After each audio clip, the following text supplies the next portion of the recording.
Assalamualaikum. Good morning. How are you, students? I hope you are fine. Stay at home and be safe.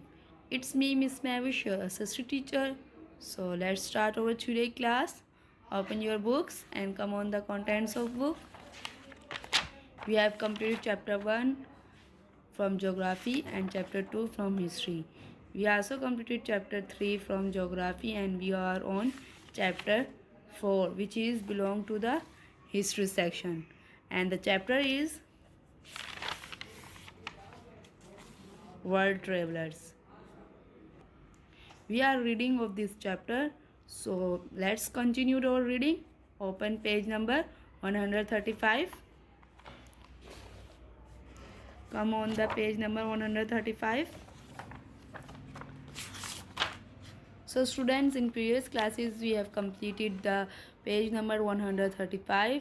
We read about Marco Polo, and I am giving you the home task to Christopher Columbus. I am giving a reading to read about him. I hope you complete your home task. So students, आपने इस Christopher Columbus का बारे में read कर लिया होगा। तो आज की क्लास में मैं इसकी एक्सप्लेनेशन दूंगी। मैंने यहाँ तक आपको घर पे रीड करने के लिए दिया था कि आप क्रिस्टोफर कोलंबस के बारे में रीड कीजिए कि उन्होंने क्या वर्क किया। ठीक है, तो देखें हम लोग ट्रेवलर्स के बारे में पढ़ रहे हैं कि ट्रेवलर्स की जो है वो जो ट्रेवल करते थे समुद्री रास्ता तलाश करके तलाश करने का काम करते थे, और उससे फ़ायदा क्या होता था कि उससे तिजारत करने में आसानी हो जाती थी। ठीक है, वो अपने ड्यूरिंग ट्रेवल वो क्या करते थे, मैप वगैरह भी ऑर्गेनाइज मैप वगैरह भी बनाया करते थे, जिससे क्या होता था फिर वो उनको याद रहता था कि हम कहाँ से होते हुए कहाँ गए थे, और फिर वो साथ साथ मैप बनाते रहते थे ताकि इस मैप के ज़रिए दीगर लोग भी इस जगह पे आ सकें। ठीक है, जैसे कि हमने इसमें मार्को पोलो में पढ़ा कि लोगों को पता भी नहीं था कि इसके अलावा भी कोई दुनिया बसती, जिस तरीके से हम लोग अनदर प्लैनेट्स के बारे में सोचा करते हैं। तो उस वक्त के लोगों को मालूम नहीं था कि इस दुनिया में भी हमारी तरह लोग बसते हैं या नहीं, क्योंकि उस वक्त टेक्नोलॉजी का दौर नहीं था। तो लोगों को पता नहीं होता था कि हमारे करीब रहने वाला कोई और कॉन्टिनेंट है भी या नहीं, और फिर वहाँ के लोग कैसे दिखते हैं किस तरह से दिखते हैं, क्या करते हैं, क्या पहनते हैं। तो ये सब रास्ते जो मतलब एक ज़मीनी रास्ता नहीं था जिन जगहों का, समुद्री रास्ते के ज़रिए वो उन जगहों पर पहुँचे और उनके बारे में देखा और उनको फिर आस्था उन्होंने बनाया सफ़र एक दूसरे से लिंक करने का। सो स्टूडेंट्स, अब हम क्रिस्टोफर कोलंबस के बारे में पढ़ेंगे, फिर देन हम दूसरे की सेकंड की तरफ आप मूव करेंगे। ठीक है, तो जो एक कोलंबस जो थे वो एक इटालियन वर्कर थे जो कि पोर्टुगल में काम कर रहे थे फॉर हिज ब्रदर, अपने भाई का, और जो कि एक मैप मेकर था। As he worked on drawing maps, वो मैप्स ड्राइंग करने का वर्क करता था, and he become convince to. देखिए फिर उसके बाद क्या हुआ कि उन्हें एक जुस्तजू पैदा हुई कि दुनिया जो है वो सीधी नहीं है, ग्लोबल टाइप की है। मतलब पहले लोग समझते थे कि बिल्कुल सीधी है, सीधी है, सीधी है, ख़त्म ही नहीं होती। ठीक है, फिर उनको जब पता चला कि उन्होंने सुना कि दुनिया फ्लैट नहीं है, गोल है, तो उनको जुस्तजू हुई, उन्होंने वर्ल्ड के मतलब उन्होंने उनके अंदर एक जुस्तजू पैदा हुई कि वो भी देखना चाहते हैं, वो भी रास्ते तलाश करना चाहते हैं, और वो कहाँ पे एशिया पहुंचना चाहते हैं, वो यानी चाइना और इंडिया। ठीक है, मतलब वो इस वक्त कहाँ थे, इटली में थे, और वो सफ़र करना चाहते थे और कहाँ पे आना चाहते थे, चाइना यानी एशिया की तरफ आना चाहते थे। ठीक है, तो पहले तो जो पोर्टुगल्स का जो बादशाह था, मतलब पुर्तगाली का जो बादशाह था, उन्होंने उनको मना कर दिया इनकी मदद करने के लिए। पर जो स्पेन के बादशाह और किंग थे उन्होंने इनको इस बात के लिए माने, और उन्होंने इन्हें सांता मारिया दिया। सांता मारिया जो है वो एक शिप का नाम था जो कि 35 मीटर लंबी थी। ठीक है, 35 मीटर लंबी जो थी, 2 स्मॉलर स्टोर शिप्स, और उसके साथ 2 छोटी कश्तियाँ भी दी थी उनको उस कश्ती में। ठीक है, ताकि वो भी अपने इस सफ़र में वो कर सके। ठीक है, कोलंबस ने जो सफ़र स्टार्ट किया वो अपने साथ 90 आदमी लेकर गए थे, जो कि ज़्यादातर उनका क्रिमिनल रिकॉर्ड था। ठीक है, क्योंकि देखिए एक समुद्री सफ़र करना और फिर उसके बाद कोई रास्ते में हो ना हो, मतलब उस वक्त ऐसा सोचा जाता था जैसे कि ये वापस आ पाएगा भी ये नहीं। तो ये एक ना, जैसे कि अभी हम सोचते हैं कि अगर बाहर दुनिया से बाहर निकलता है कोई शख्स तो वो वापस आ पाएगा या नहीं, क्या होगा। तो उस वक्त ये इस सफ़र को ऐसे समझा जाता था। सही है। तो फिर क्या हुआ, पहले तो सफ़र बिल्कुल सही चला। फिर जब सफ़र करते करते खुराक की, मतलब पानी और खाने की किल्लत पैदा हो गई, तो फिर क्या हुआ, वो लोग काफ़ी परेशान होने लग गए। अब उनके पास कुछ और था भी नहीं ज़रिया कि वो क्या करते। आखिरकार क्या हुआ कि एक कुछ दिन गुजरे और कुछ उनको एक परिंदे नज़र आए करीब से उड़ते हुए। उस वक्त उनको एहसास हुआ कि हम यकीनन यहाँ पे परिंदे रहते तो यहाँ पे कोई ऐसी आबादी वाली जगह ज़रूर होगी। तो फिर उसके बाद 12 अक्टूबर को they reached a small island in the present Bahamas. तो फिर 12 अक्टूबर को वो एक छोटे से आइलैंड पे पहुँच गए, जो कि मौजूदा नाम उसका क्या है, बहामास। ठीक है, Columbus was sure they had reach India. Columbus जो थे वो, मतलब उनको अब यकीन हो गया कि अब हम जल्दी से इंडिया में पहुंचने ही वाले हैं। That he call the island and the West Indies a name that keep even today. उस वक्त उन्होंने इस आइलैंड का नाम जो दिया था वो क्या नाम दिया था, वेस्ट इंडीज़, मतलब इंडिया के वेस्ट साइड पे, जो अभी भी नाम ये रखा हुआ है वेस्ट इंडीज। जो इन्होंने नाम दिया था आइलैंड को वेस्ट इंडीज़, आपने भी नाम सुना होगा। तो ये जो नाम दिया हुआ था आइलैंड को, ये कोलंबस ने दिया था इस आइलैंड को वेस्ट इंडीज़ के नाम से। ठीक है, here the Santa Maria was breaking and leaving some 40 men behind in a fort made the ship's timbers. Columbus sailed back to Spain in one of the store ships. तो क्या हुआ, सनाटा मारिया जो है वो अब तबाह हो गई और उन्होंने क्या किया, 40 आदमियों को वहाँ पे छोड़ दिया। और जो थी, तो मतलब जो उनकी जो कश्ती थी वो, मतलब अब वो भी डैमेज हो चुकी थी। तो फिर क्या हुआ, कोलंबस ने वहाँ पे 40 आदमियों को छोड़कर वहाँ पर और ख़ुद वापस स्पेन आ गए। ठीक है, in one of the store ships, जो मतलब जो एक छोटी स्टोर शिप्स भी थी उन पर बैठकर वो क्या, कोलंबस वापस आ गए। ठीक है, Columbus was rewarded and made a noble man. तो कोलंबस को रिवॉर्ड मतलब इनाम, जब वो वापस आए सही सलामत तो उनको इनाम दिया गया और फिर उनको एक नोबल मैन बना दिया गया। ठीक है, in 1493 he plan a bigger and better voyage. In 1493 में अब उनके अंदर फिर से जज्बा पैदा हुआ और उन्होंने प्लान किया, और अब इस बार वो बड़ा प्लान कर रहे थे और उन्होंने बड़े सफ़र के लिए उन्होंने 17 कश्तियाँ और 1500 मैन जो थे वो ऑर्गेनाइज़ किए। ठीक है, and visited the island as we know as Guadeloupe. ठीक है, और उन्होंने कौन से आइलैंड पे जाने के सब सोचा, जिससे हम जाते, जिसका नाम था गोडालप के नाम से, Antigua and Jamaica. Before returning to Spain with a large group of islanders as slaves, this the queen of Spain realise at once that they were third voyage और दे टाइम इज एक्चुअली।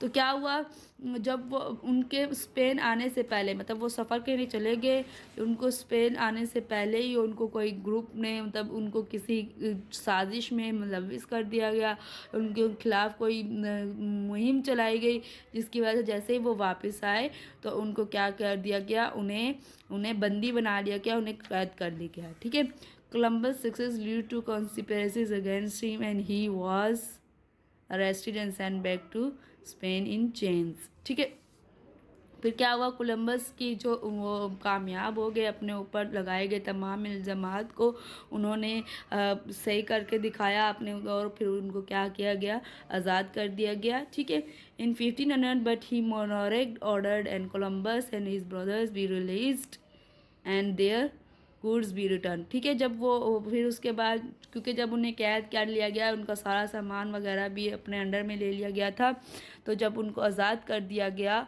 तो फिर उनको और उनके भाइयों को सब कुछ, उनके जो अपना साजो सामान था, उनके जो भी उनके पास प्रॉपर्टी वगैरह थी, वो उनको वापस कर दी गई। ठीक है, in 1502 Columbus led the last expeditions and landed at Panama.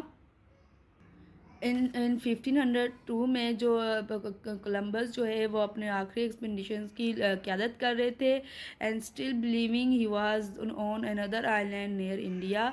ठीक है, तो वो अभी तक इसी यकीन में थे कि उन मतलब on another land near India, कि वो एक लैंड है जो इंडिया के करीब है।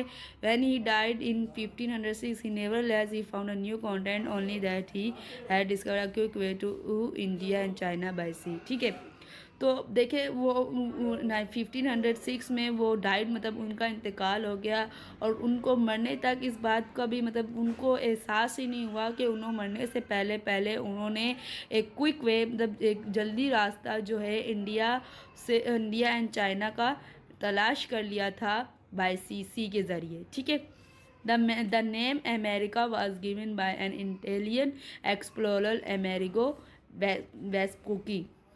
वेस्पुकी। तो देखिए, अब ये दूसरी बात आ गई, दूसरी केव ट्रेवलर की आ गई। जो अमेरिका का करंट नेम है वो भी एक थ्रो एक्सप्लोरर ने ही, मतलब एक ड्रूरिंग ट्रेवलर्स ने ही इसको फाइंड किया था। ये भी एक आइलैंड था। और फिर क्या हुआ, ये जो जिन्होंने ये जो अमेरिका का नाम दिया गया था वो अमेरिगो वेस्पुकी के उन्होंने दिया था। उन्होंने अपने नाम से अपने नाम से जुड़ता हुआ इसको नाम दे दिया। Who had worked as a navigator on the 1419 expedition and again in 1501 with Portuguese ships. He sailed along the coast of South America and realized that it was not Asia but a completely new continent. He published a rough map a few years later and named the new continent after himself, the land of Americas, and so it has remained America ever since.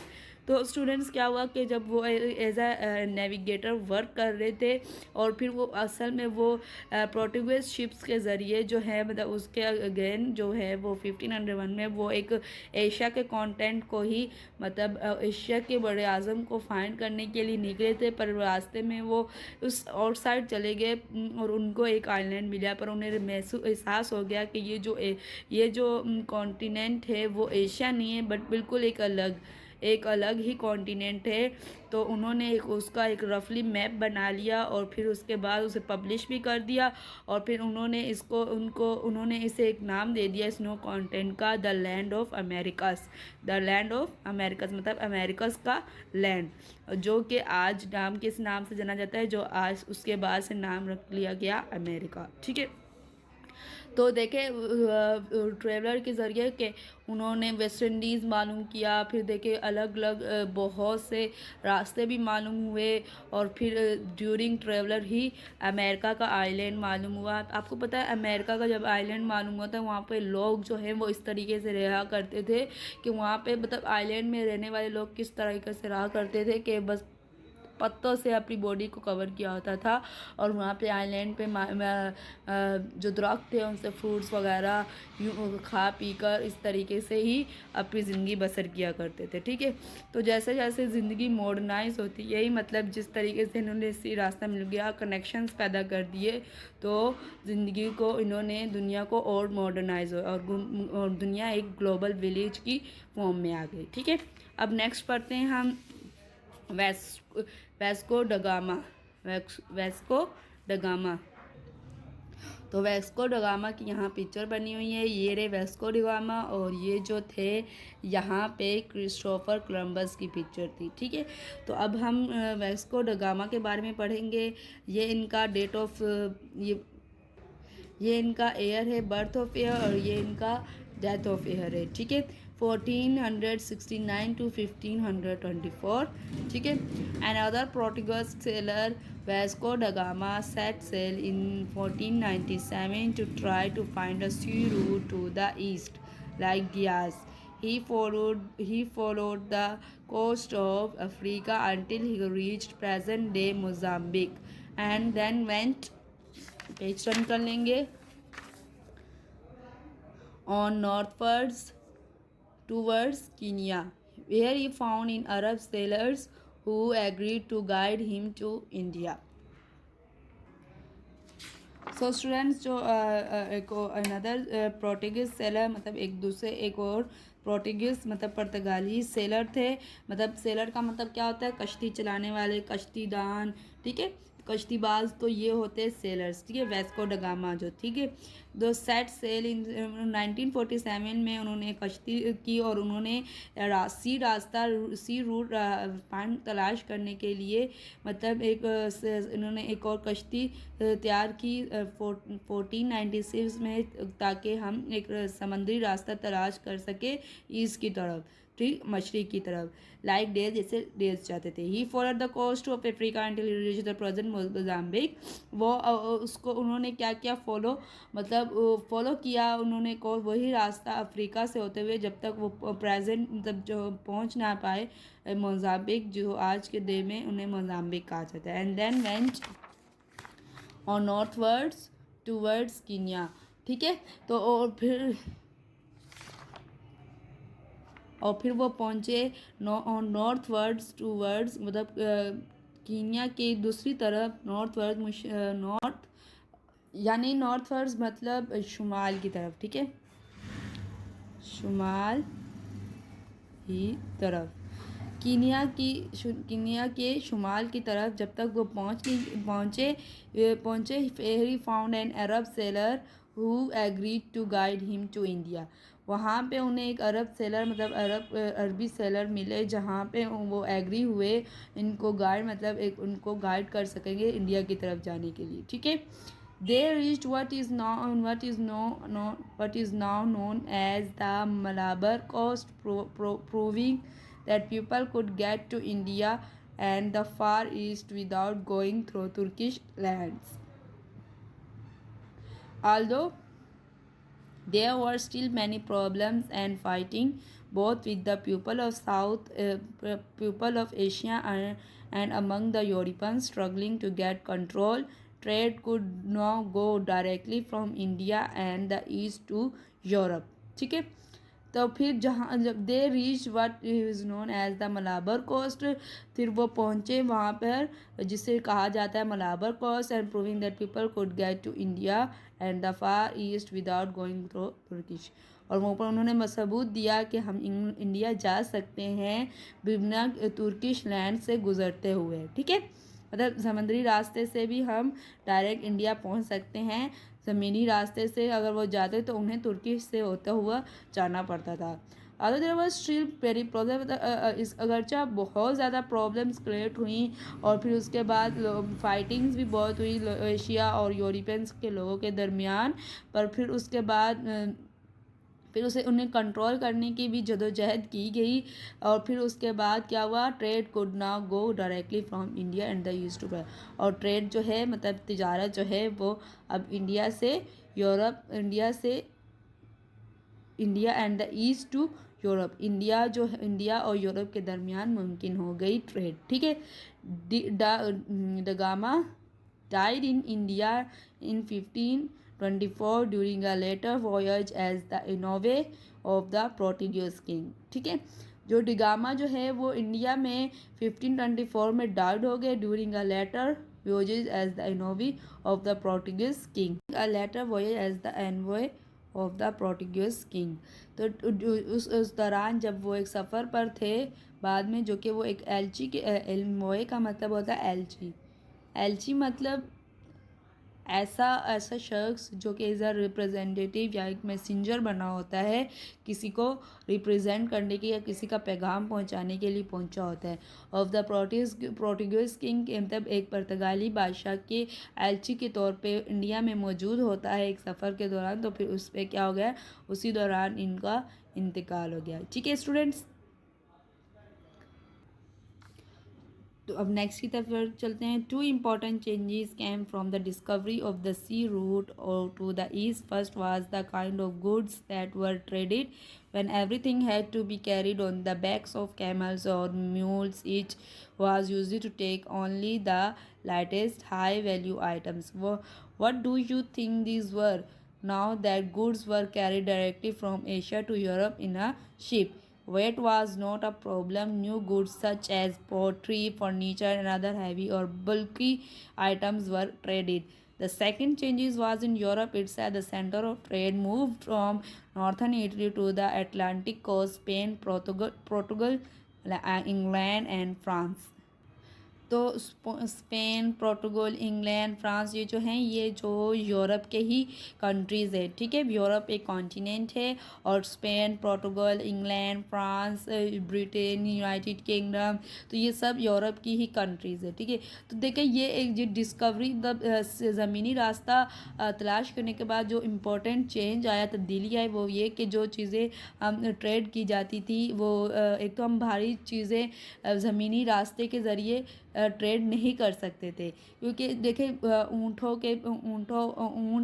जो थे उनकी कमर पर रख के सामान ज़मीनी रास्ते से ट्रेड किया जाता था, तो भारी चीज़ें तो जानवरों को कैरी भी नहीं कर सकते थे, और फिर उसके बाद लाइटेस्ट और हाई मतलब वो हल्की चीज़ों को ही हम लोगों को ट्रेड करनी पड़ती। तो ज़मीनी जब समुद्री रास्ता तलाश किया, डिस्कवर दरियाफ्त किया गया, तो एक तो हम भारी बल्कि जो थिंग्स थी उनकी भी हम क्या कर सकते थे, ट्रेड कर सकते थे, और फिर उसके बाद हम जहाज़, क्योंकि जहाज़ पे हम भारी चीज़ें भी लोडिड कर सकते हैं। ठीक है, और फिर उसके बाद एक जो चीज़ें जो थी वो प्रॉपर तरीके से वहाँ पहुँच भी सकती थी। ठीक है, ये हुआ था। And the second change was in Europe itself, the centre of trade move from northern Italy to the Atlantic coast. ठीक है, और जो दूसरा चेंज हुआ था यूरोप पे हुआ था, वो ये था कि जो ट्रेड जो था, ट्रेड का ज़रिया वो नॉर्थन एरिया से कहाँ चला गया था, अटलांटिक कोस्ट की तरफ चला गया, क्योंकि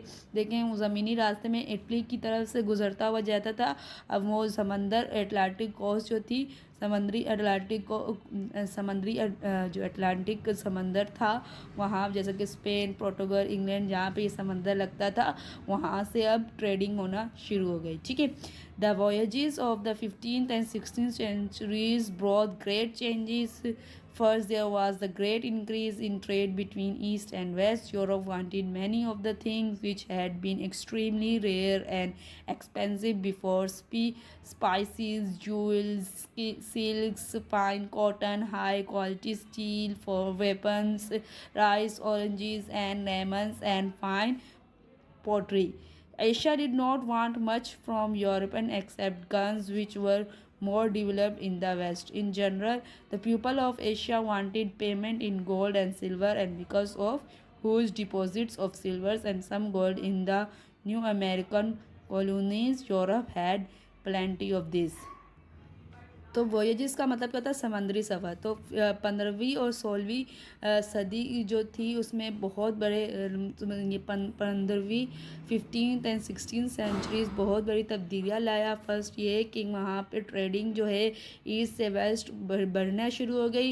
Europe wanted many of things, मतलब यूरोप बहुत कुछ चाहता था जो उनके पास नहीं था, वो यहाँ पे एशिया में बहुत सी चीज़ें, स्पाइसेस जैसे कि जहाँ वहाँ पे मौजूद नहीं थी, स्पाइसेस मिसाले, ज्वेलरी, सिल्क, फाइन कॉटन, जहाँ जो कि वो सब यहाँ पे एशिया में डेवलप हो जाती थी, वहाँ पे ये चीज़ें अवेलेबल नहीं थी। Quality steels for weapons, rice, oranges, lemons, जो वहाँ पे ये चीज़ें नहीं थी जो कि यहाँ पे बनाई जाती थी, पर जो ये सब यूरोप उनसे बाय करता था। फिर उसके बाद क्या, एशिया जो है, एशिया में नहीं थी जो चीज़ें, एशिया यूरोप से सिर्फ क्या चाहता था, मतलब उनकी क्या उनसे डिमांड होती थी, सिर्फ गन्स वगैरह जैसे कि जो वहाँ पे होती थी, और उसके अलावा उनसे पेमेंट लेता था। वो क्या लेता था, इन चीज़ों के ज़रिए वो इनसे सिल्वर, गोल्ड वगैरह लिया करता था, जो कि वहाँ पे वो ये इस चीज़ों की सिल्वर और गोल्ड जो है वहाँ पे काफ़ी वाफिर मिकदार में थे, तो वो उनसे ये लेते थे। Europe had plenty of this, मतलब यूरोप इन चीज़ों में बहुत ज़्यादा था। ठीक है, तो स्टूडेंट्स ये यहाँ तक हमारी आज की रीडिंग कंप्लीट हो गई। हम यहाँ पे डेट मेंशन कर देते हैं 14, 12, 9, 20। ठीक है स्टूडेंट, अब इस चैप्टर को भी आप जो आज हमने पढ़ा है वैस्को ड गामा के बारे में, इसको रीड कीजिएगा। जो हमने पढ़ा है इसमें भी कोई क्वेश्चन हो तो आप हम मुझसे पूछ सकते हैं। ठीक है स्टूडेंट्स, तो देखें आप ना, ट्रेवलर्स की वजह से बहुत से ज़मीनी रास्ते पॉसिबल हुए, उन्होंने मैप्स बनाए, तिजारत करना शुरू हो गई दुनिया में, और दुनिया में एक दूसरे की वो चीज़ें जो उनमें नहीं पाई जाती थी उनकी सरजमीन से, वो दूसरी सरजमीन से बाय करने लग गए। ठीक है, तो इस तरीके से ज़मीन कंट्री टू कंट्री भी क्या होने लगी, ट्रेडिंग होने लगे और साथ में उसके रहने सहने उनकी जो उनकी मॉडर्नाइज उनकी कल्चर वगैरह थे वो भी अडॉप्ट करने शुरू हो गए। ठीक है स्टूडेंट्स, तो इससे रिलेटेड और कोई भी क्वेश्चन हो you can ask. And students अपना ख्याल रखिए, अपने वर्क साथ साथ में कंप्लीट करते रहिए, अपनी दुआओं में मुझे याद रखिएगा। ठीक है स्टूडेंट्स, खुदा हाफिज़।